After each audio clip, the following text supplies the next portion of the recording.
For an artist who's watching this, what does it take to make it in music? If you're an artist and you want to make it onto an A&R's radar, I think there's a few things that you have to accomplish first. What is that thing that you're telling your boss that makes me know that you found a diamond in the rough? If I say I actually like this song and I put it in my playlist, that's the best tell. From the perspective of a rising artist, what's one piece of advice you can give someone? I think the most important piece of advice that I've ever gotten in the music industry, it happened within this last year. Subscribe. What's up, guys? Yasir here. Today we have a very special guest, Bennett Rosner. Welcome to the channel, Bennett. It's great to be here. Thank you, Yasir. Yeah, thank you for taking the time. So you're an A&R, you're a talent manager, and you are running events at Arlene Grocery in the Lower East Side. That's right. Yes. And you're a music entrepreneur. Yeah, it's because it's all kind of like inclusive of one another too. It kind of all informs one another. Because I work underneath Tribeca Elevator Music, which is my own LLC. Okay. So through that, I consult over at Universal Music Group with Verve Label Group. That also is where I go through my staff talent buying duties over at Arlene's Grocery. And then, you know, everything informs each other. So I'm super involved in the local scene. And part of what I want to do with that and being involved with it, in addition to like booking shows, was get more involved with the local community and all the great local artists in New York City. So I ended up managing an artist. On the path to managing more of them as well. Also just like doing general music consulting around the industry for anybody that needs help with, you know, if they're putting on a showcase or a festival, or if they need help about, oh, I don't know where to start as a music industry professional or even as an artist, you know, because it can be very difficult to navigate the landscape between both being involved locally and in person in New York City, and also actually making an impact digitally. Yeah. And part of what I also thought for myself as a music industry professional was that since there are so many people vying for these positions and so little jobs available out there, that you really need to differentiate yourself by being out and about online in addition to out and about in person. So it's kind of like hard to miss you. Yeah. And that way you kind of stand out from everybody else. Yeah, it's like almost if you want to get into like film school, they're like, oh, show us your reels. And like, you know, if you don't have like a portfolio, or people are like, how serious are you taking this thing, right? Like, it sounds to me like you've just always been in the music scene, both online and in person, at events, hosting events, networking with people at events. Like, am I interpreting that correctly? Oh, yeah, for sure. Yeah, because it started for me back in college. I started with college radio, which even though people say, oh, radio's on the out now, nobody listens to radio, I think college radio specifically is a very special place that still has a very important spot in the music industry, as well as just for general listeners. Right. Because on one level, you have the general listeners who are going to be introduced to, you know, off-the-wall music, new stuff that's coming out there, very old stuff that was never commercial, and that's always going to be there. But it's almost like a feeder team for like the music industry. Right. You have all these people that are incredibly passionate about the music industry, about discovering new artists, who are also involved in oftentimes their underground scene, who are also interning around the industry, who are all kind of vying and potentially want to go into a broader music industry path. So being part of the radio station is a training ground as well for music industry, being a music industry professional. Right. And if you don't go into it as a professional, oftentimes it's where you find all the people who are involved with the DIY scene, or, you know, eventually become artist managers, or themselves are artists and maybe become big musicians down the line as well. Right. You seem to me as someone who's just so locked in and just so sharpened and polished in this very niche area of your career, like working in music. I've done a lot of interviews. And how a lot of job interviews. Yeah. How does one, how did you even break into your very first gig? Like, is your time as Rutgers radio DJ, was that your first music gig, or did you do something else before that? Like, how did you break into music as an industry from the get-go? In terms of breaking into the industry, it really, I wouldn't consider radio industry by any stretch of the imagination, in the sense that it's open for anybody. It's a community. And that's what the great thing about radio is, that everybody's inclusive. It's all inclusive. Everybody's welcome to do it. Anybody can do it. And you're trained, and you pretty much get an education in the contemporary music landscape and catalog while you're a DJ there, because you just like get to sit and be with all these extremely passionate lovers of music. And then you also get the opportunity to be potentially a radio DJ or an interviewer or a leader or whatever it might be. And then breaking into the industry is way easier because you actually know, you have a great baseline understanding of all the frontline artists that are out there that they want you to know about and are going to have you working in the music industry. And you have a community already, and it's all about the network that you have in the music industry. And by starting off in the radio, that's like your graduating class in a way. That's what I always call it, at least. And that's your graduating class who's going to rise with you as you continue in the music industry. And so it becomes a who's who eventually. Oh yeah, I was at Rutgers, for example, with somebody who now works at Terrorbird Music Publishing and Radio Promotions. And I know people who work alongside me at Verve as well. And it just all around the industry, people pop up eventually. So breaking into the industry just becomes easier from the radio, but I would just call it a community space more than anything else, for sure. Going back to what you said about networking and just being involved in the community, if I am a full-time student or if I have, you know, a career right now and I'm trying to transition into music, what practical tips could you give somebody to increasing their network in the music scene? I would say to increase your network in the music scene, you want to start early. And if you don't start early, there's no bad time to start anyway. Some people I know who started their last year are also in the music industry. As long as you go and you hit the ground running and you're passionate and you give it your all, that's what really counts, because it's about fostering friendship and community. And the only way to do that is through time and commitment and by showing up. So, I mean, best case scenario, you know, I approached, for example, the music director at the involvement fair the first week before. I did my research before. I knew who to approach. I knew who to ask. And I got involved immediately. Other people didn't do that necessarily, but there's no bad time to start by any means. Right. It's just a matter of, linking up with people, saying, oh, where are the shows? Oh, do you need help setting up the show? Do you need help with sound? I could do sound. Like just giving your work over wherever it might be needed. Right. And that's how you form genuine, earnest connections. It has to be, come from an earnest place though, because being such a social and gossipy industry, word gets around if you're only doing things in order to be served yourself. So right. I think being an empathetic and selfless sort of person in the industry helps. You got to stake your ground, of course, but like people want to know that you're a trustworthy individual, because there are a lot of not trustworthy individuals or very high ego individuals. Oh, I'm sure. So if you're somebody that people like and they trust, they'll give you chances. Right. And they'll ask you to get involved as well because they trust you. Yeah, in the surfing community, we always say like give a wave to get a wave. Mm-hmm. Like you have to be able to give unselfishly and earnestly in order for people to think of you. That's one of the things I think a lot of people don't know about networking is like, well, what can you give to the community before you start taking from everybody? Yeah, I definitely agree. So I'm curious though. So right now you're an A&R for Universal Music Group and Verve Label Group. Verve specifically underneath Universal Music Group. Yes. Okay. So right now you're an A&R for Verve Label Group. Yes. Under Universal. Mm-hmm. What are your 3 to 5 main responsibilities as an A&R? The top responsibility. Yeah. You want to.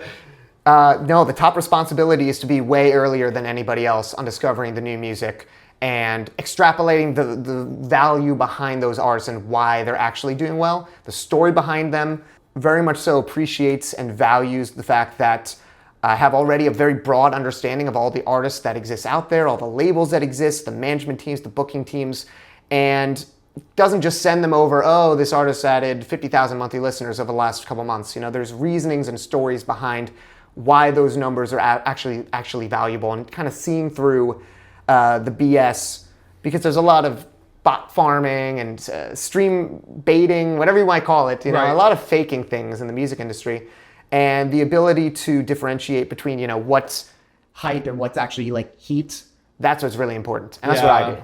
I'm very curious because I just went to a concert a week ago, mm-hmm. and I saw this band Royal Otis. Have you heard of them? Mm-hmm. Of course. Well, you say that, but I was listening to this band like a year or two ago, and they had like 5,000 followers on Instagram, and I don't know, I just follow algorithms that lead me into indie music holes. And I was listening to this band, no one knew who they are. And then one day I looked on their Instagram and they had like 50x their like Instagram following. And then they played a show at noon at Governor's Ball. And then all of a sudden they're playing 2 back-to-back shows in New York City at Pier 17. And I thought to myself, like, when did this band become so famous? And like, I'm curious, like, how does that kind of momentum happen in music? Well, for Royal Otis specifically, the momentum started more in the old school sense, old school being like 4 years ago. Before TikTok, before any of that stuff, I think it was 2021, late 2021, late 2022, because they came onto our radar through a very natural playlisting at Spotify. The editorial team really liked them and their song Oysters in My Pocket. Love that song. Which is a great, it's an amazing song. Banger. Banger song. Got added to all the usual editorials, probably a New Music Friday, but certainly a lot of the indie editorials.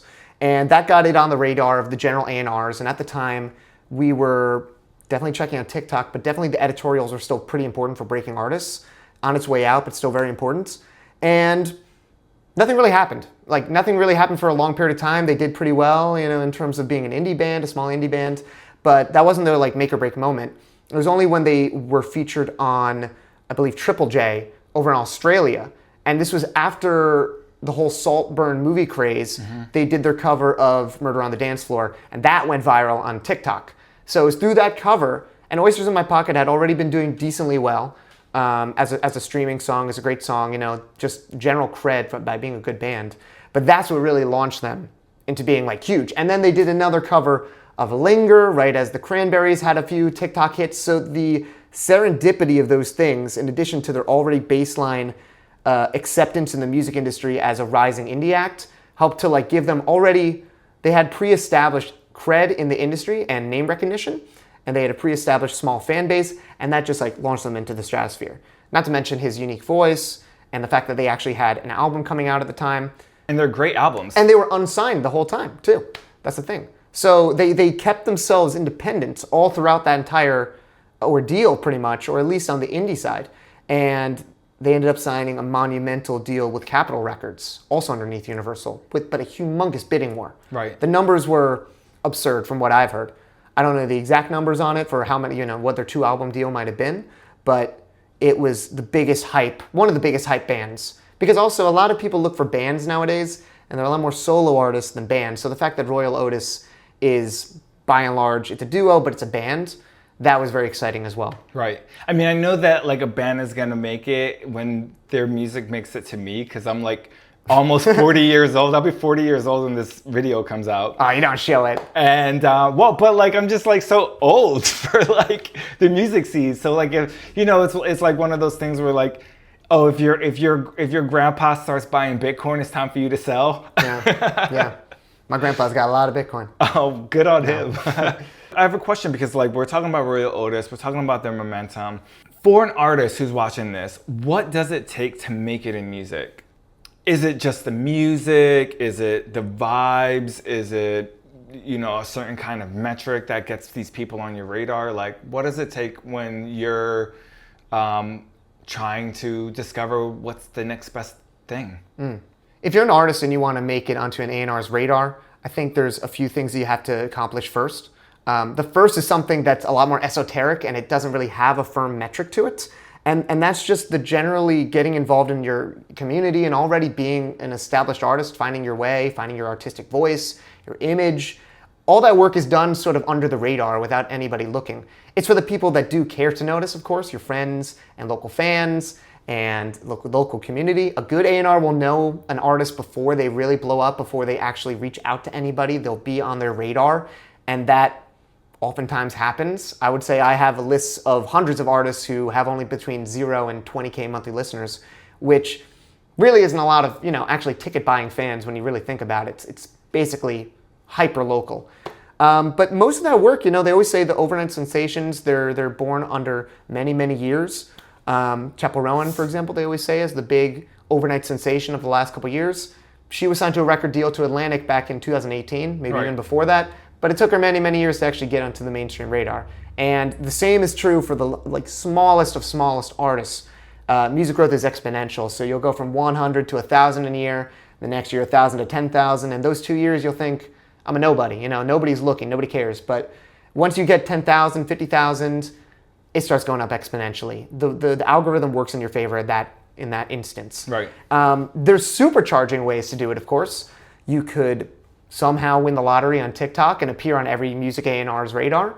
Every A&R has a algorithm basically that's based solely around music and genres, maybe countries, maybe like locations, Nashville, New York, LA, R&B, soul, pop, rock, whatever it might be. And I can pretty much guarantee that, like, again, a good hyper digital A&R, they're going to see your video. If you get between 10,000 likes and 100,000 likes, you're bound to appear on somebody's page and they'll follow you and they'll know who you are. But there's no shortcuts to building up your actual artistic vision and the sound of your music. That all takes time. Right. Getting on somebody's radar, that's the key metric, really. If you want the fast and easy way to it, go on Reels and you get 100,000 views on a video and you get a consistent 100,000 views for 7 days. You'll be on people's radar, of course.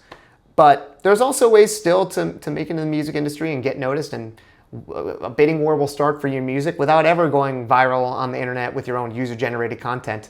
It's a more long-term, consistent fan growth sort of thing. An artist that I think of, for example, in New York City, who has done sort of that is May Simonis. And I don't know, a few years ago, I booked her for a show. She had, in the tens of thousands of monthly listeners, a good hyper-local fan base in New York City. People knew who she was generally around here, but otherwise, wasn't really known outside of New York City, except in very small niche pockets. But slowly but surely, she did a lot of live sessions. She toured with friends who were a little bit larger than her, consistently put out great music, had a great marketing team behind her, a great label team behind her at Bennett Records. And from that, she was able to get opening slots actually with Liana Flores, who's over at Verve. And now, people are looking at her a lot more. And she basically went on a very old school, old fashioned, let's call it 2016 to like pre-TikTok 2019 style rise in music listenership. Great playlisting, great opening slots, great online marketing that wasn't necessarily posted by her specifically, but posted by fans and the label and marketing team's PR, great radio push. So that is still a path towards success, but that's the no shortcut route. Right. That's I have an incredibly cultivated talent that I've been doing for 6, 7, 8 years, and now it's time to kind of go out there and people are going to notice because of that, because the talent's undeniable. Right.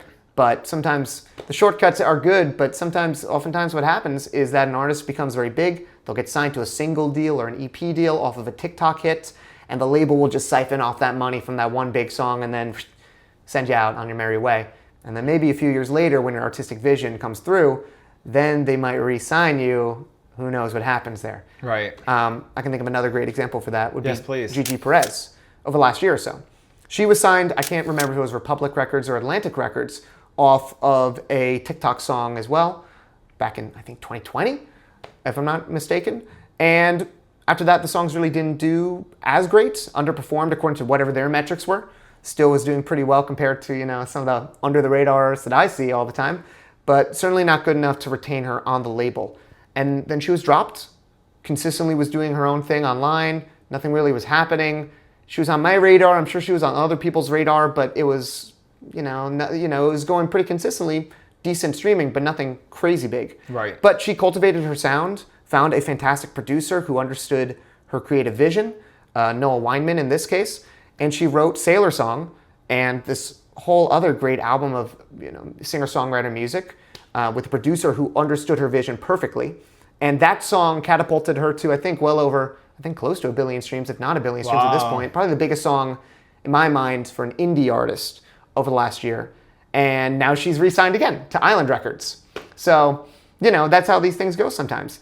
You flash in the pan moment, go the way of the dodo, come back with a vengeance. Right. Wow. And it just takes like an enormous amount of resilience to like... From the artist perspective, absolutely. Yeah, because the industry, it's like an extremely competitive landscape. I think with like streaming and TikTok and YouTube, like and Instagram, the game has like completely changed from the days of like CDs. Mm-hmm. Like, oh, absolutely. I can just, even if you think about like I was on iTunes paying 99 cents a song, and now I like I don't pay for I pay for like rights to like all of the songs all of the time, and it's like even more competitive. Would you say it's easier to make it today as a musician or harder to make it today as a musician? That's a hot button question.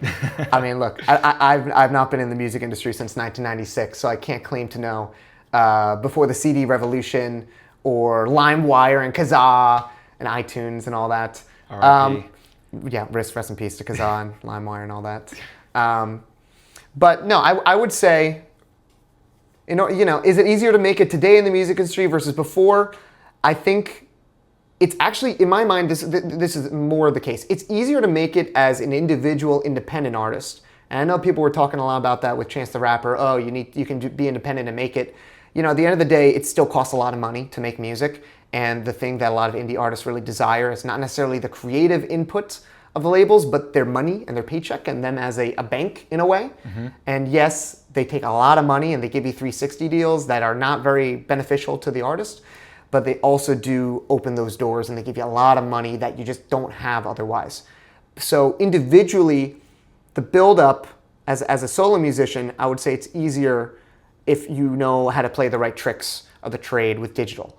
If you understand how to make burner accounts, TikTok burner accounts, for example, accounts that essentially don't look to be yours, but you run them yourselves and you try to impact certain niches on TikTok, because there are many different niches that TikTok funnels us into, then you can kind of game the system if you figure it out correctly.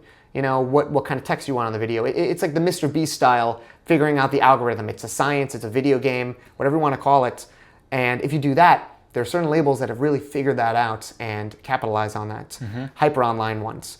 At the same time, the drawback of that, as with anything, is that it might not necessarily lead to physical fans. Right. Which is where the Mason Mona's sort of style comes in way more, because it's boots on the ground, you're getting fans from the ground up, and you're endearing them to yourselves in person, from a much more like artist first perspective, instead of hiding behind false accounts.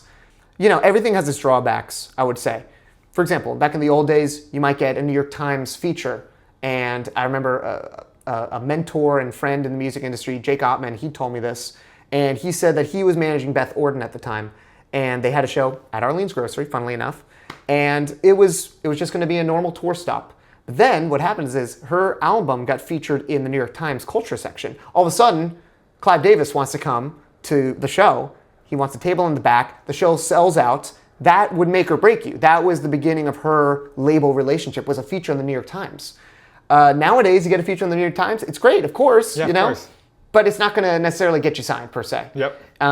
It just doesn't have that reach anymore. It doesn't have that singular, direct cultural cachet that it once did. Well, because the difference is, I think the biggest difference is like discovery. Like in 20, 30 years ago, if the New York Times wrote anything about you, from a discovery perspective, a listener would find a new artist, right? But we're finding new artists 1,000 different ways in 2025. Yeah. Especially if they give you a tantalizing write-up. You have no other way of listening to the artist except to buy their album or go see them live. There was no internet as we know it today. Right. Let's say it's 1993, whatever the year was. Yeah, if you hear that write-up, you think to myself, oh my God, I got to go to the record store, I got to go to the CD store, and I got to buy this album or see it live. And that's not the case anymore. You hear somebody write a review and you can listen to it for free. So the music is very much so devalued, unfortunately. Then people aren't necessarily as willing to purchase music as they once were as a necessity, because it's not a necessity to listen to the music anymore.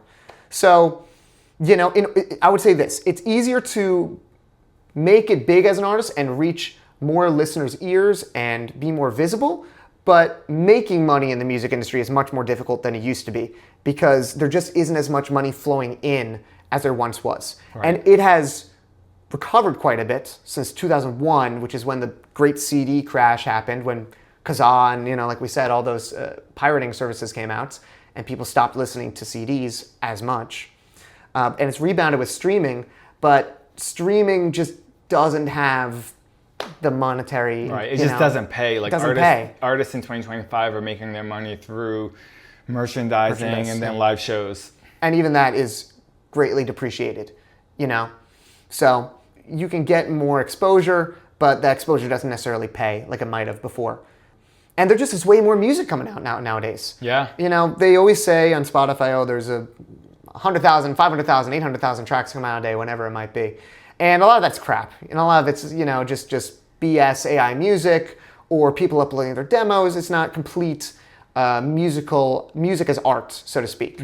But certainly with the existence of Pro Tools and just the internet in general, like democratizing music and giving people the emotional lift to think, oh, I can do this too, that's just increased the amount of music too. I remember somebody who was booking back in New York City in the 90s told me that, you know, back in the day, there were far less bands in New York City to book, and far less venues, also local venues that would cater to small 130 people, the hyper local stage. And nowadays there's so many more bands to choose from, and everyone's vying for, again, maybe more venues, but also kind of less space because there's so many artists out there. So that's really great, but it also makes it much more difficult to compete, you know, within the music industry. There's a lot less air to kind of breathe. What you mentioned a moment ago about there just being like so much more music, as an A&R, how much crap music do you listen to? Yeah, a lot. The answer is a lot. I spend every day for the last 4 years or so listening to music, hour by hour, you know, day after day. And I would say now more than ever, there's more crap out there. Especially, you know, I can even give it from a metric perspective. You know, we don't just go in blind when we're looking for music. I like to go in blind. I like to look at publications still and curators who I trust and the TikTok algorithm, which is catered towards me because I cater it myself. But I also look at just consumption reports as well, which if you're an artist, if you get on the consumption report, guaranteed you're going to be popping up, you know, in the music industry. What's a consumption report? A consumption report is just saying how many streams you get every week, week over week, in certain genres. And there's a tool that A&Rs use called Luminate. Music Connect is what it used to be known as.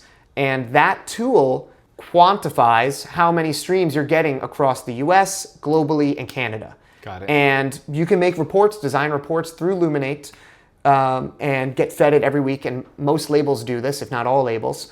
And that way they can see, based on the genres that are out there, rock, classical, jazz, pop, etc. You see who are the top performing tracks of the week.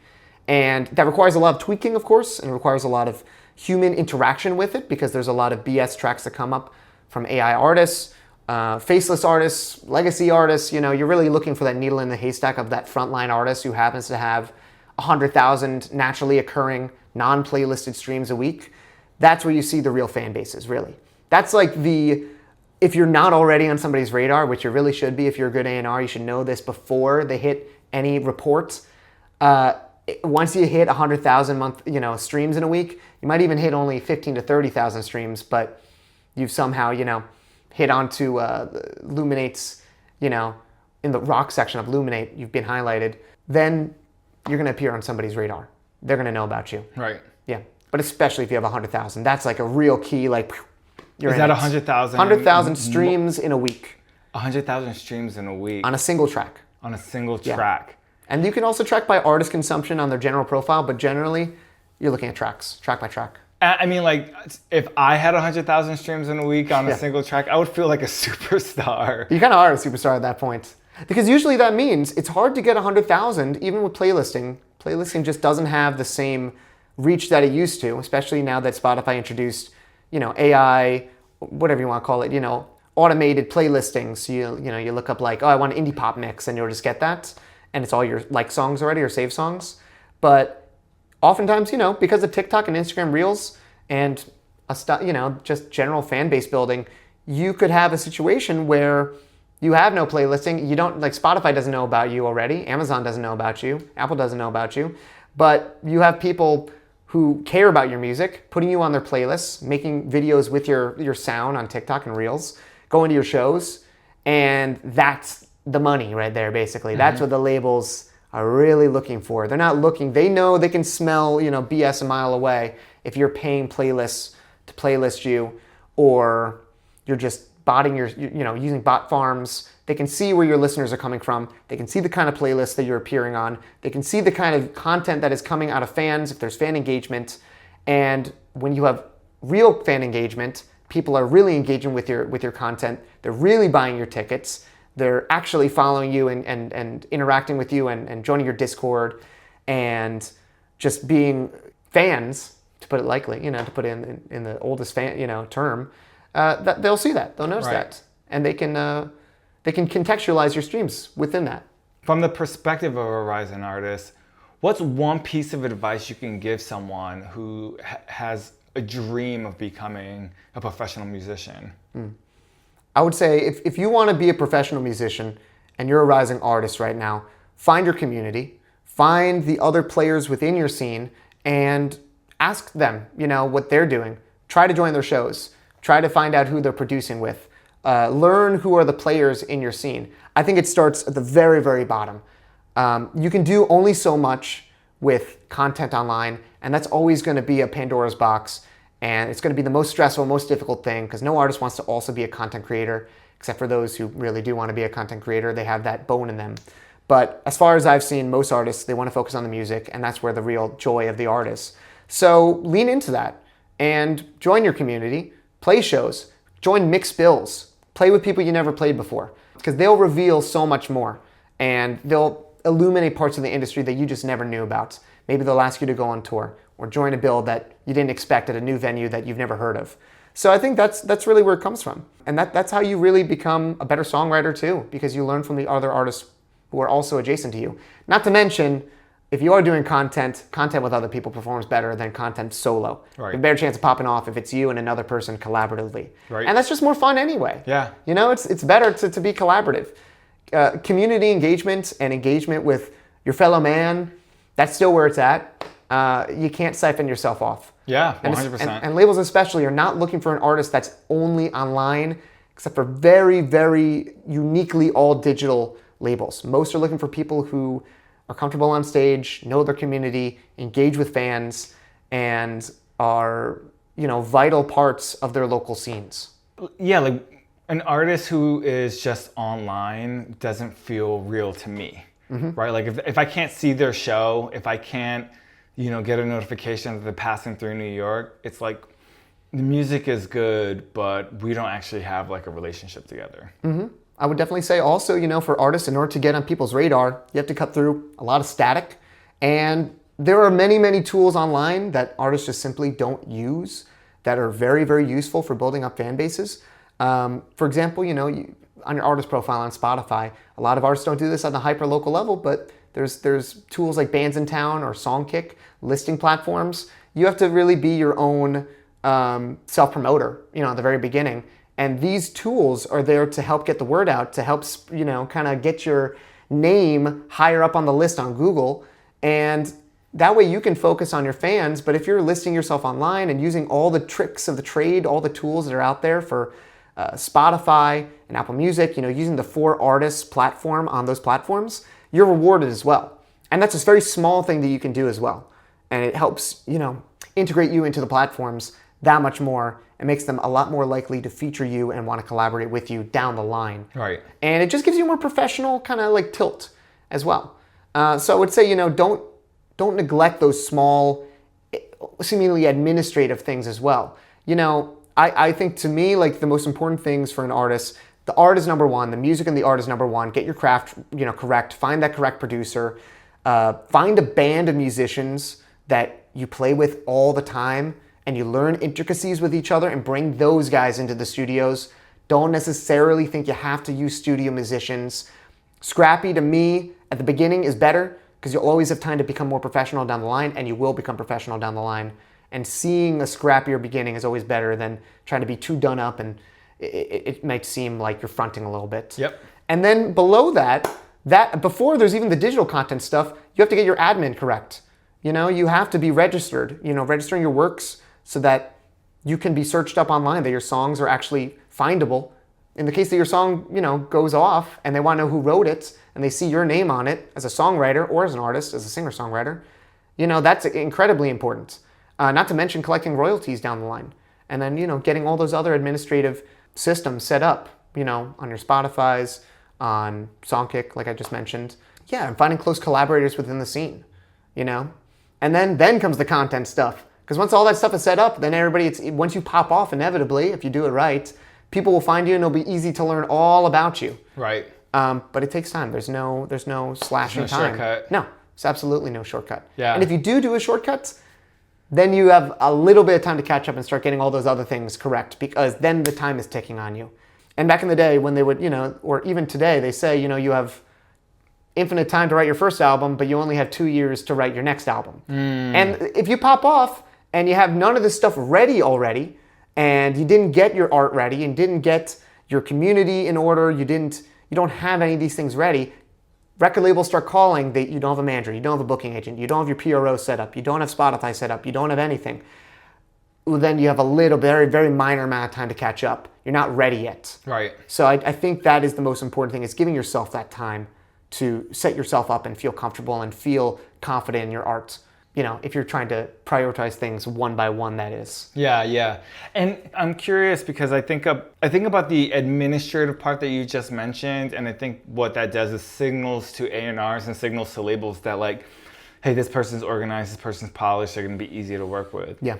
But I always hear stories about, like, the talented musician who, like, has none of that stuff together. Is being talented enough? Talent is enough to get signed. I would absolutely think so. Yes.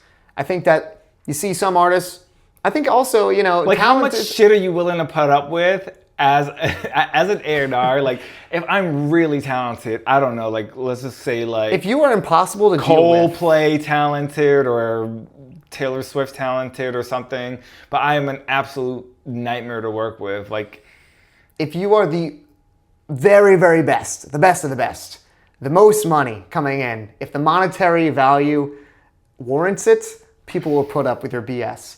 But at the lowest level, if you are impossible to deal with and you're extremely talented, there might be 1 or 2 people willing to put up with it, but you will alienate a lot of people in the process of that.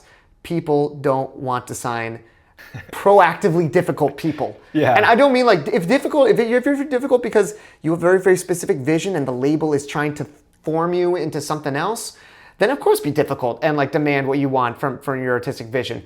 But if you're making people jump through hoops and you're domineering and you're mistreating, let's just say, if you're somebody, and of course no one's going to be like, oh, I actively mistreat people. But yeah, I would say if you are actively like, I don't want a manager, I don't want a booking agent, I don't want a lawyer, I don't want this, I don't want that structure, it is going to be difficult to get signed, because all those things are very important for a to-scale musician to be successful, and eventually it becomes a team effort. Running, an artist career is a full-time job, and there's full-time staff that goes along with that at the highest level. You'll have a music director and a manager and a booking agent and a lawyer and perhaps a touring photographer and a tour manager. There's so many like jobs that get created and become part of your artistic career. A lot of artists, when they make it big, they become businesses. They are businesses. They are businesses. It's music business. Yeah. It's 2 parts to that. And beyond that, they become, let's say, Taylor Swift Incorporated, LLC, whatever it is. Bands will do that oftentimes. They will make a certified business around their own artistry. Right. They're beyond just being an artist now. They are the artist, but they're also a business. Right. So if you resist that and you say, no, I just want to be solo, it is going to definitely impede your progress as an artist, I think. But also, I don't think there are a lot of artists out there that would say, oh man, this is a really great thing. I want to be as big as possible, but I don't want any team. It's like so overwhelming once you start getting big, and the amount of emails piling up and opportunities and organizing the calendar, like 50 shows this year. People are going to be like, of course I want a manager. Of course I want a booking agent. Of course I want all this stuff. Make my life easy. Yeah, make my life easy. Music. Yeah, exactly. Like my money, like I can make $100,000 more this year, but I have to give away 10% of my touring income to the booking agent. But the booking agent's getting me opening slots with AAA artists, and I'm selling a lot more tickets with them. That's just how they get paid, you know? So yeah, I would say talent is absolutely enough. I think of like MJ Lenderman, for example, over the last year. He's not the biggest of indie artists in the world, or rather, he's not the biggest artist in the world, but certainly in the indie pantheon right now, he is one of the big faces on the Mount Rushmore of the last year of like rising indie artists. And that happened really slowly, in the same sort of thing. And there wasn't a TikTok sound that popped off for him, and it wasn't anything too crazy. the talent was just really great. He got on everybody's radar, and everybody wanted to work with him. And everybody wanted to sign him. And he ended up getting signed to Anti. So that's, a great example, I think, of, talent is absolutely enough. Yeah. And also people that pop off with content, they're talented too. There's always, it's talented in different sort of respects. Everyone has their respective tastes, and no one's going to sign anybody that has bad music per se. It's going to be music that people enjoy in some sort of respect. Right. Whether it's people that are hoity-toity New York Times, like I want to see the critical capital of it, or music that makes people feel good and they want to dance. All of it's worthwhile, and those artists are usually thinking, this is very important. If you go to a show, the algorithm hits you on TikTok, someone texts you a banger that they heard randomly somehow, and you're like designing like a one-pager for, the SVP, A&R, Sure. or whoever is the head of your label. You said that you have an eye for that talent. What is that thing that you're telling your boss that makes me know that you found a diamond in the rough? If I say I actually like this song and I put it in my playlist, that's the best tell. Because there's a lot of metrics that you report on as an A&R. You say, oh, it's gaining 100,000 followers. Oh, it gained 100,000 streams. But if you, the A&R, go to your boss, if an A&R goes to their boss, if it's not me, if it's somebody else, and they say, well, I actually like this song. I actually would play this in my playlist. I would actually do this. That's actually a very big thing. Because I think you listen to a lot of rising artists and you say, I see something there that might develop, and let's watch this. If you say, oh, it's go time already. This is a good song. This is a great album. This is fully formed and ready to go, and people just don't know about it, or people are now discovering it. That's the tell. And it's as simple as that. Yeah. I actually like the song. Like if I like a song, and if I'm the A&R and I like a song, or like I find an album and I'm like, wow, this album is fire, and then it has like 500 streams, like would you go to your boss and say like, yes, this guy's got something special? Absolutely. That's what happened. So one of the biggest artists of the last couple weeks in New York City is this guy Hudson Freeman. He had a song called If You Know Me that went ballistic on Reels and TikTok, and then people actually converted over to listeners. And he went from sub 50,000 to almost over 500,000 monthly listeners or something like that. He popped up when I was, first getting into the New York City scene. You listen to a lot of the artists when you try to figure out who's around. And I heard his music and I thought it was incredible. And you send it off to them, because it is kind of seldom that you see something that the music is just that incredible. And it's like, yeah, let's watch it, but like let's also like make an inroad first, because the music is that good.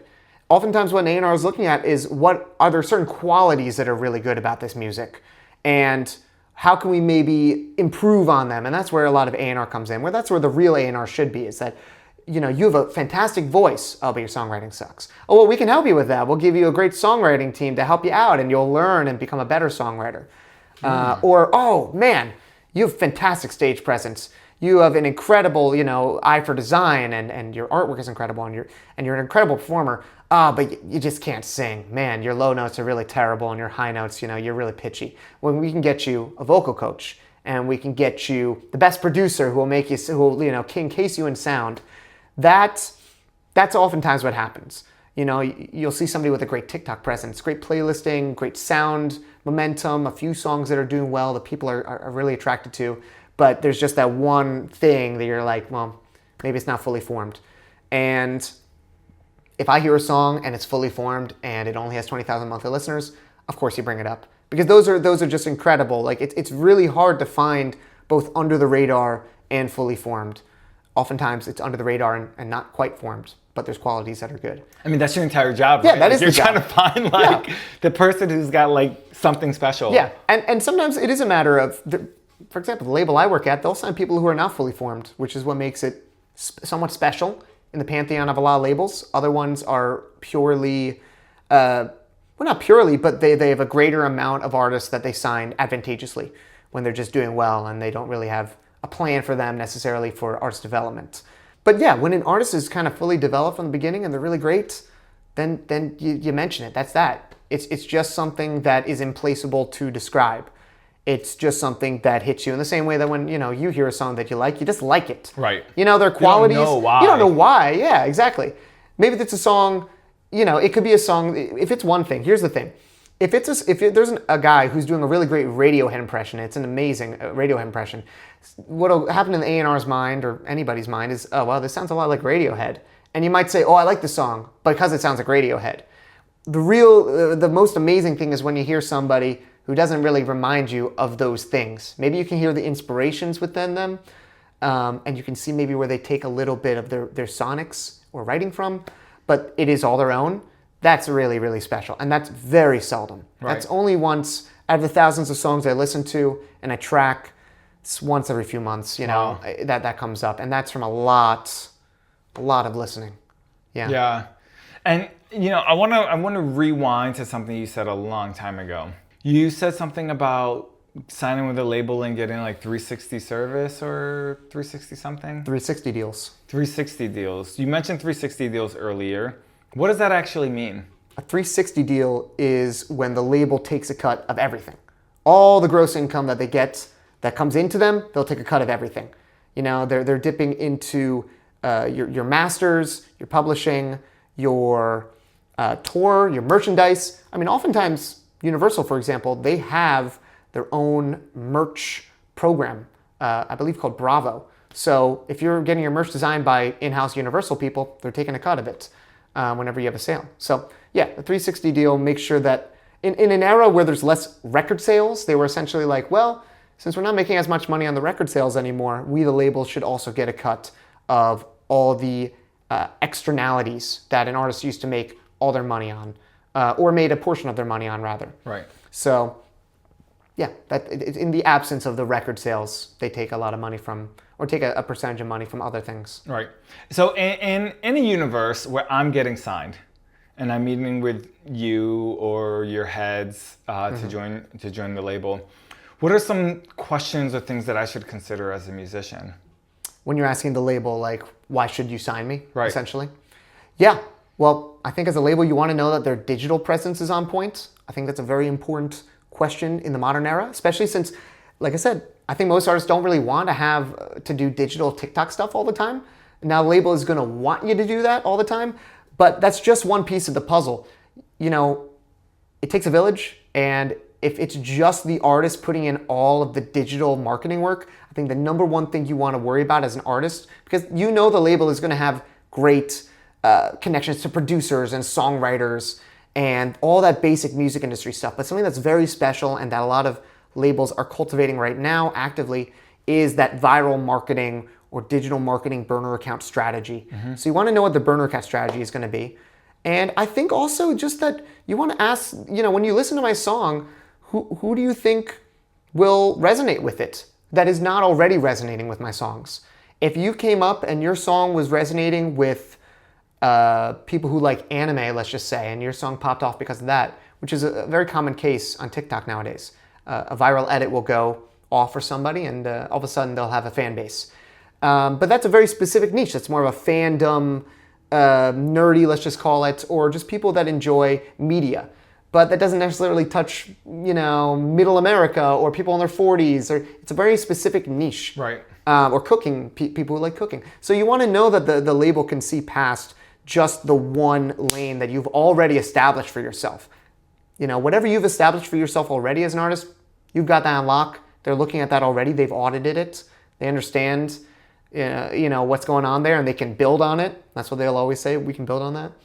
And, you want to make sure that they can actually kind of roll the dice, kind of do a yes and with you. Right. And that they aren't too old school in a way with their approach. Mm. But also you want to make sure that they have an idea of building you up as a larger than life character, I think. I think one of the big things that the label can do is take you from just an artist that people listen to into an artist they take seriously. And I think that's a very major job of a label, and a very important one at that, is to cement you so that people don't forget about you after all the digital momentum has gone. And they can establish some mythos around you and establish, that's where the career, I think, is. If people are attracted to you beyond the first viral moment or the youth that you purvey, and they can continue the story and create that sort of mythos around you, and make you the number one person in whatever the field it is that you're in, I think Verve does a fantastic job of that, specifically in classical and jazz. You know, they will say, well, this is the the face of jazz in 2025, and there's nobody else. And that's what the label can do for you. They give you that cred. And that is a little bit more of a traditional route, and I think that does require a team. So yeah, making sure that they understand, like, how can you build my mythos out? How can you build out the qualities of myself that I can't necessarily see because, you know, you're yourself. And the best thing that artists do for themselves is be themselves. What does somebody else see you as? How can they, you know, from the outside perspective, help illuminate the parts of yourself, the facets of yourself that you don't necessarily see or you push down, and bring them to the forefront. Right. Yeah. Wow, that's amazing, because I never thought about that, but like cultural relevance as a musician and, you know, creating like an aura around you really matters. Yeah. Right? Like, how do you stay top of mind when the song ends, that I want to come back and listen again, or I want to engage with your Instagram or follow you on TikTok, or look up whether or not you're performing in my neighborhood or something like that.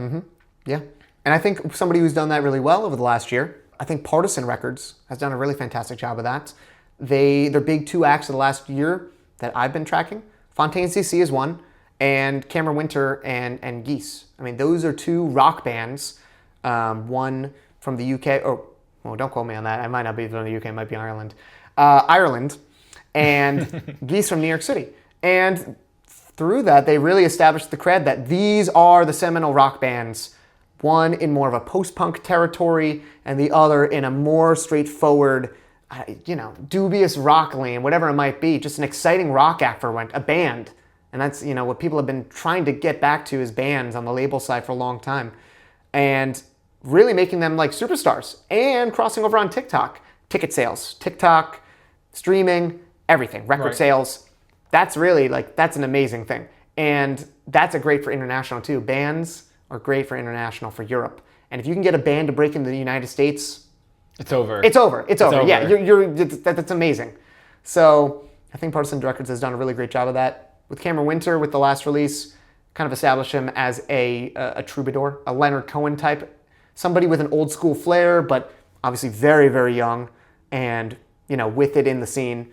And Fontaines DC, you know, having that energy back at concerts and having an edge and an attitude, and yeah, still appearing, instead of just being like old school punk looking extremely Gen Z and extremely modern, and showing that those two things do and can mesh together.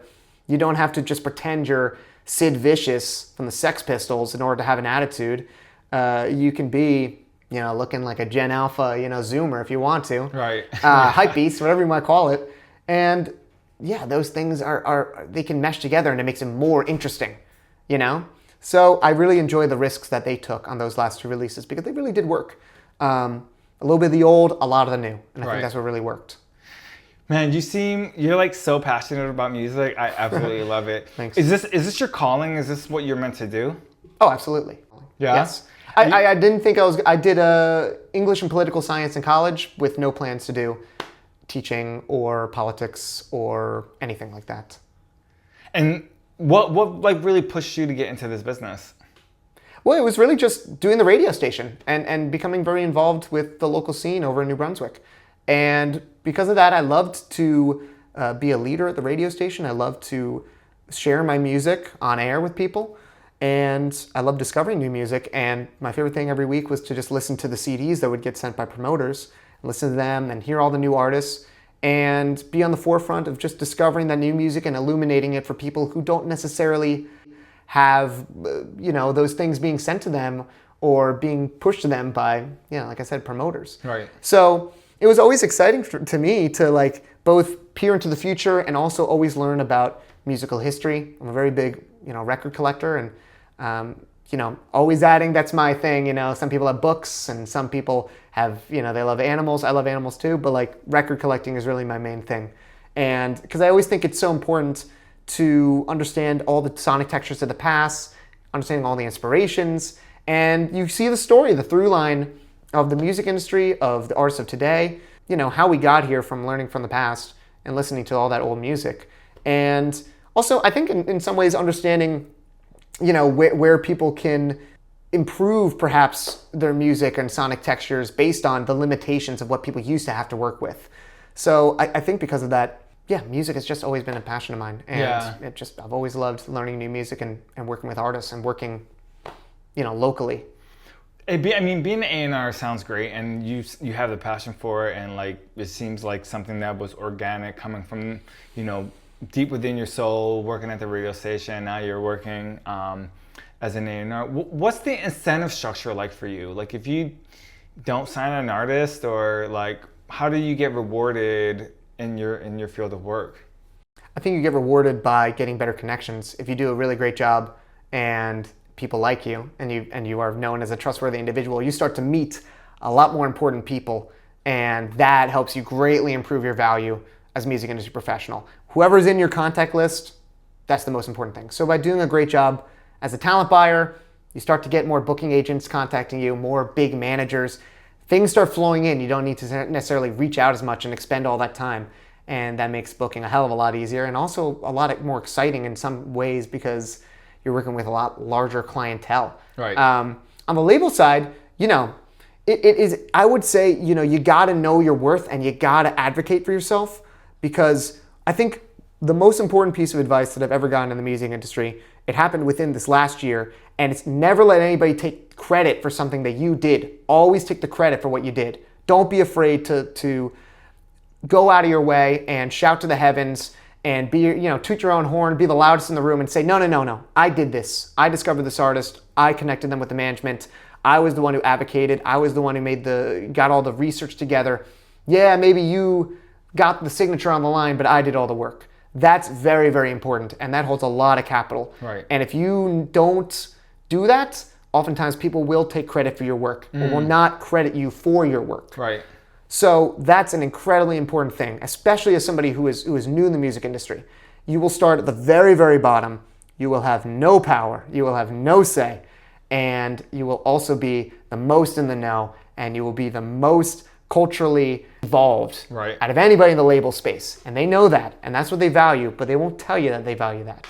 So you need to know that and understand that that is one of the most integral, hardest, most time commitment parts of the music industry, is being somebody who just is a voracious listener and contributor and community involved person, because that's something that belongs to the young. Right. That's the kids, and you have to take credit for that. And that's the only way to get those promotions and get any higher in the music industry, is to say, well, I was a young upstart and I found this artist and this artist and this artist, and I planned these shows, and I did these events. So that's what you got to do. Yeah. Absolutely. Yeah. Damn. Yeah. That's great advice. Hopefully somebody heeds it. I want to pivot for a second, because one of the things I always like to talk to my guests about is personal finances.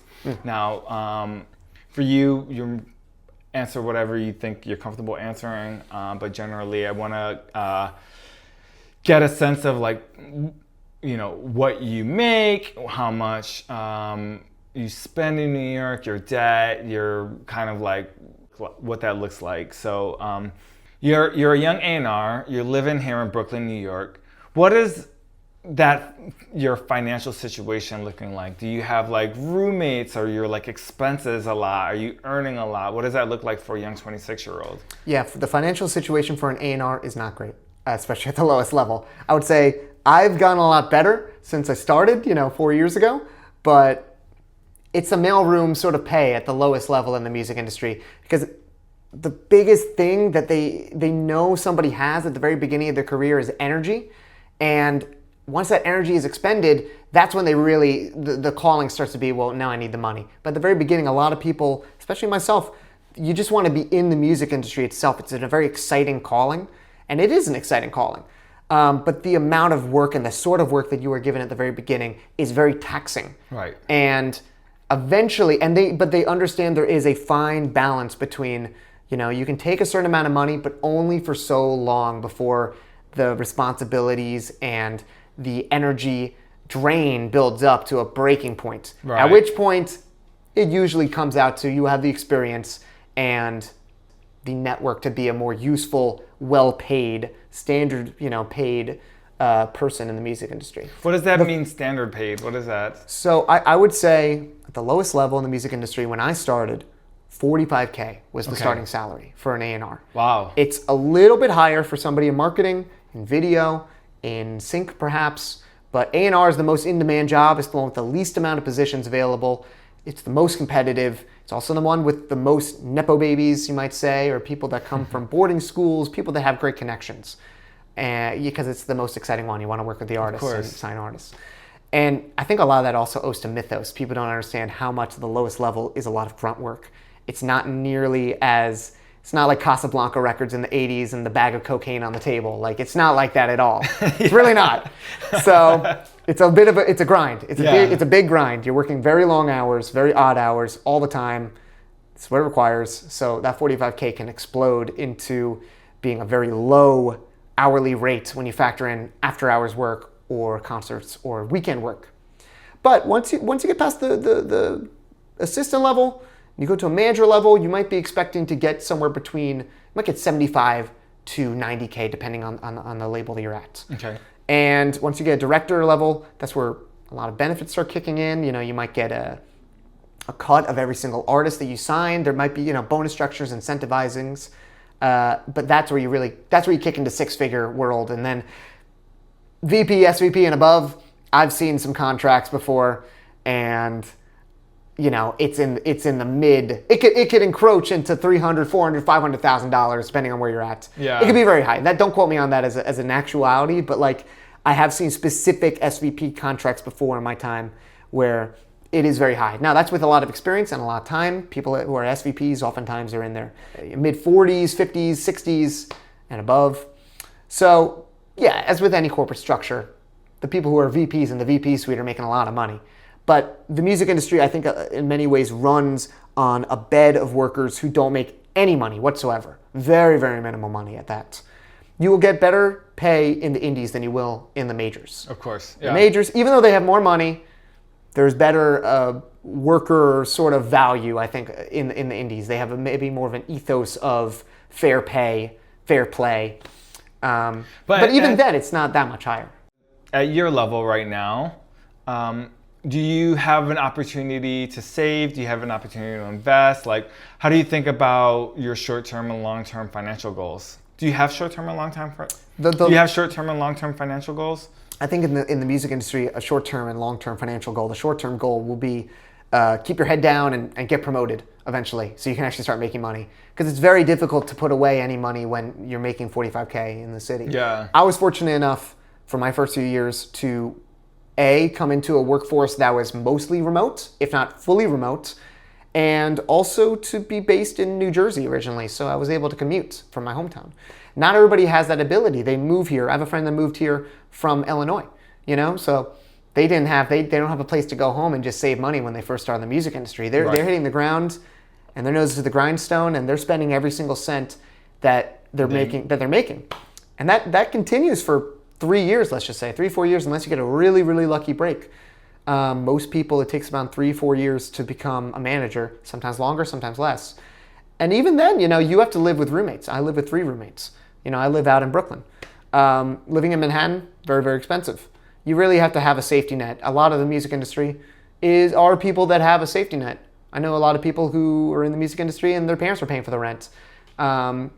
Or in many cases, you stay at home if you're from New Jersey. So there is an advantage if you're in LA, being in an LA suburb or being based out of the city, or if you're a New York City person being in New Jersey or Connecticut, of course. Yeah. But if you're somebody who's moving here to the New York City or LA, wherever it is, and you're taking that leap of faith, just be ready to kind of eat ramen and really not have a lot and be scrappy, because you're not going to make that money, right. Unfortunately. It's just, or have to have a side hustle or something. I would also say, for myself, half the reason that I think I gained a lot of value is because having a side hustle is very necessary in order to be seen as a valuable prospect in the industry.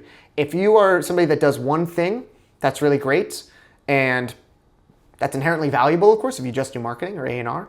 But if you also go out and you do a side project, if you're an artist as well, or you plan shows, or you do media, whatever it might be, that is incredibly attractive to the people who are hiring at the very top.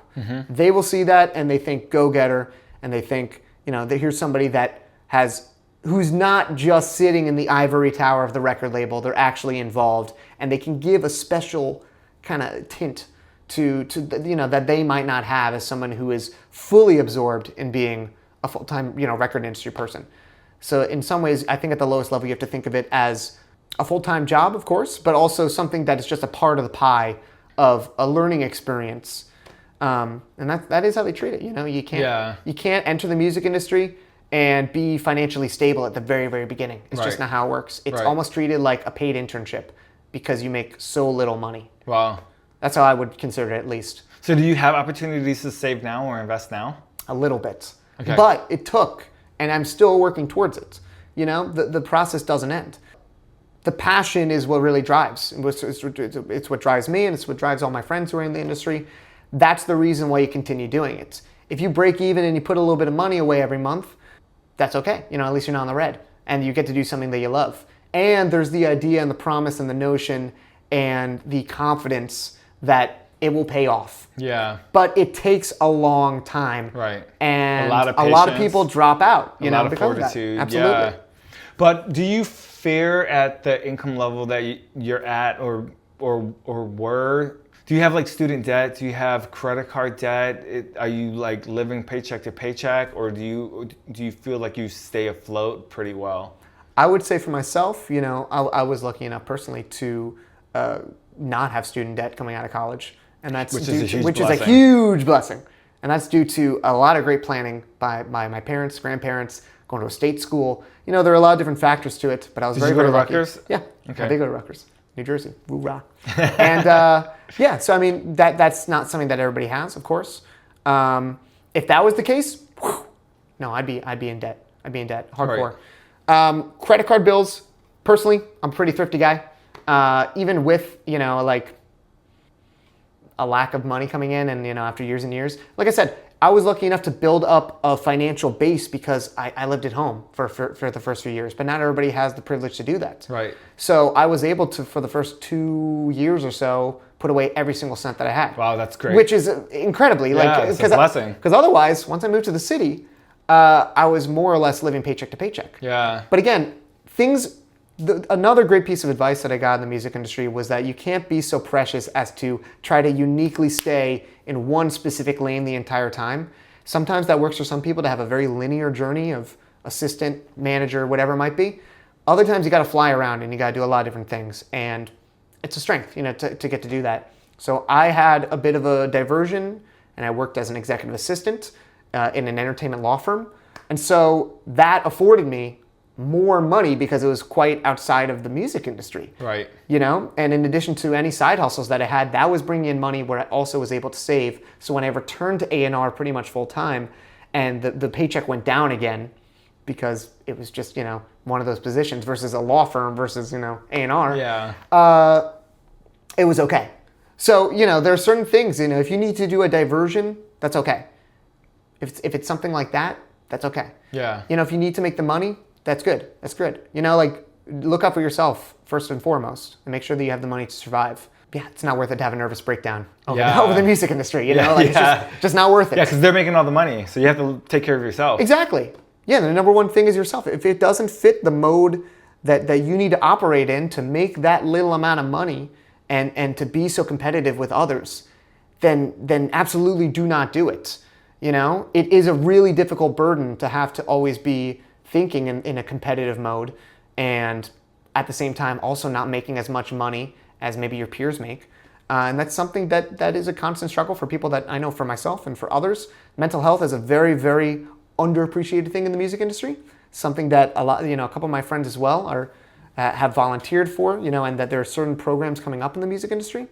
But for both artists and industry people alike at the lowest level, the mental health is really, really bad. It's a lot of overworking. It's a lot of stress. And you can't always see the light at the end of the tunnel. Yeah. But, and I think that's somewhat by design. And that's where you really have to stand up for yourself, advocate for yourself, and have a great support net of friends. And that's where the music community is really, really important as well. having that community, having a New York City DIY community or LA DIY community, whatever it is, people that are in it with you together, your graduating class, that's how you survive. Right. Yeah, that's how you thrive, really. Yeah. And so, you know, one of the things you mentioned earlier, like you're a very thrifty guy. Whenever I think about people who work in the music industry or film industry, I just think of like, you know, the Ari Golds, like they're making millions of dollars. Oh, but yeah. like, where did you kind of get your sense of direction with money? Like, did it come from your parents? Did it come from, like, who were your mentors when it came to money? I would say my grandfather is my mentor when it comes to money. He was a businessman. He was a guy who understood the stock market. He just was a generally very thrifty. He always gave me work when I was younger, you know, like incentivized me to mow the lawn or, you know, shovel snow, all that like stuff that boomers love to say, oh, you got to shovel snow. You know, you do that. And no, he just always was big about, you know, savings accounts and putting away your money and thinking about how you spend it. You know, my dad gave me the advice to always keep an emergency 20 in my wallet. Don't, you know, don't call me on that, you know, but... yeah, you know, always have a backup. I think that's the metaphorical value of it was, you know, always make sure you have a backup. I think it's made me a little bit more on the safer side. You know, I know friends who are a little more bullish and they're a little bit more invest happy than I am. But it definitely has served a really great purpose for me in giving me the ability to understand what money I need to be spending every month that's most necessary and how much I should be saving every month. And just generally providing for myself and making sure I have a safety net. So yeah, I would say my grandfather and my father. Yeah. Yeah. Well, so one of the guests that I just recently had on, Joshua Caton Lucas, we were talking about affordability or unaffordability in New York City. Do you experience that like on a day-to-day basis? Like I know New York City is getting like really expensive. We have this current election coming up where Mamdani is being, you know, one of the leading contenders for mayor of New York, and one of the things he's running on is like affordability. Like, what are your thoughts on like the changing like economic landscape of New York City when it comes to like food prices and rent and just like living day to day? Well, it's definitely a lot more expensive. New York City is a lot more expensive than any other city, you know, that I've ever been in. Right. Pretty much. But yeah, you just have to have a really thrifty brain when it comes to this kind of stuff and be willing. It's not that New York City is necessarily uber expensive. It's just that, you know, there's a lot of tantalizing opportunities to spend money in New York City. And there's a lot of pull from businesses, higher end businesses, boutiques, nice restaurants, nice apartment complexes with swimming pools, whatever it might be, that make you think you want to spend that money, that you have to spend that money. You have to spend that much money. But there are ways that I've found to be more thrifty out there. But it's just a matter, you got to be somebody who is willing to put in the effort and time into search, and also the ability to sort of accept that you're not going to get everything that you want at any given time from your food or your apartment complex, whatever it might be. So, you know, for me, when I first moved here, one of my priorities was living in Manhattan, ended up living in East Village, but I lived in a basement. Right. So save a lot of money that way, but of course you're living in a basement. Great story to tell. Not tenable for a long period of time. Yeah. But it helped me save money, you know, for a couple years because I wasn't spending so much, spending less than some people in Brooklyn. How much was that? It was like $1,100. Okay. So that's like so much money for a basement. I know, it's a lot of money for a basement, but you're in Manhattan. Yeah, in of East course, Village. of course, of course. Yeah. I mean, but that's like a rooftop apartment penthouse in like, I don't know, Charlotte, North Carolina or something. Yeah, in another city. It's well, you know, in Philadelphia even. Shout out to Philadelphia. I have a friend there who, you know, is only paying, I think it's $600 to $800, whatever it might be, somewhere in that range he has paid for one roommate in a house. Yeah. You know, in a very nice part of Philadelphia. So New York City is incredibly unaffordable in that respect. But living with roommates, of course, I enjoy couponing. You know, I look at the deals. You have to understand with the grocery stores, it's not that they're necessarily, they are more unaffordable than the regular places, but they get you in New York City specifically because all the stuff that isn't on sale. And people that just go through and they, oh, I want this item and that item and this item, and it's not on sale, that's where they really get you, in my experience at least. And you can save a lot more money. You have to shop at multiple shops. You have to be like your mom. You have to shop at many different shops for different items that they have specifically on sale, and you only get things when they're on sale. Only. And that's how you really save a lot of money. Yeah. For me, at least. Yeah, no, that's great advice. I want to hear, just music industry and, and supermarket. Sure.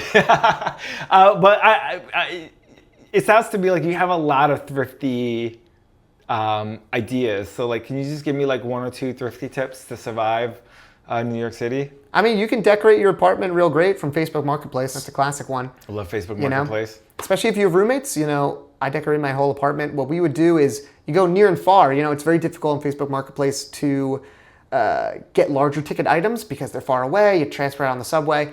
And the opportunity cost there is really, if you have a lot of roommates, you're already saving money, with 3 roommates like myself, you can maybe split a U-Haul and do a whole day, basically like devote weekends to buying decorations. Right. Instead of buying new, you're buying stuff or getting it for free from Facebook Marketplace for pennies on the dollar. There is a cost to, renting this kind of stuff, but teamwork makes the dream work. And if you work together with your roommates, you can kind of have a consolidated vision for what you want for your home, let's just say. And then you can go and you can make it all in one trip. You expend less energy. That's less cost to me. It's less life cost. And then you save money and you get nicer stuff, generally speaking. That's if you enjoy secondhand items. Right. I do personally, but new stuff costs a lot of money. And secondhand stuff does not necessarily. So I would say that's a great one. Yeah, hell yeah. Mm-hmm. Bennett, we're way over time. I just like enjoy talking to you so much that I just kept going. I do have one last question for you. Sure. If you could give me a book recommendation, what would that recommendation be? I'll give you something, it's like the most stereotypical one that every English major, reads, or anybody in high school. I think if you haven't read Grapes of Wrath, I think that's an incredible book. And it's something, if you're not into reading, you can really enjoy it because it's a lot of heavy on dialogue, but it's all about changing times. It's all about moving around and, being, adapting to new environments. And I think also with, the AI craze wave that's going on right now and people being very afraid of losing their jobs to new automation, that book is very prescient because it's all about exactly that in the 1920s. Automation, the tractors coming in to replace the farmhand. And, tale as old as time, the same feelings that people are going through in that book are a lot of the same feelings and anxieties that people have nowadays. And not to mention the writing is beautiful and you have a taste of everything, a taste of Americana, a taste of a story about a family, you have tastes of vignettes of American life, and you get to peer into, what life was like back then and also how in many ways nothing has really changed at all. So I think it's a classic, and everybody's read it. Your mom's read it, your grandmother's read it. You can connect with anybody about it. So I think that's a great one. Yeah, I think I'll have to definitely give that a look and have a reread. It's a great one. Awesome. I love it. Thanks a lot for the time. Well, thank you. Yeah, Thank you for the great questions. Sure. Thank you. Ladies and gentlemen, Bennett Rosner.